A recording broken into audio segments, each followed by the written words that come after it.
いい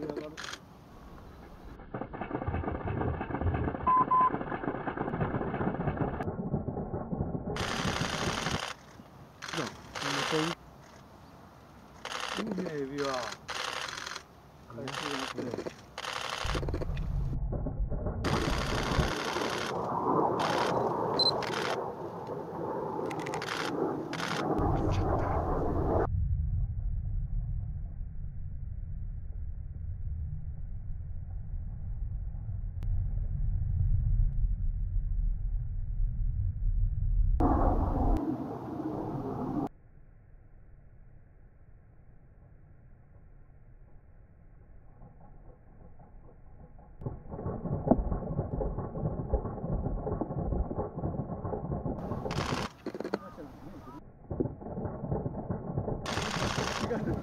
こっちだよ。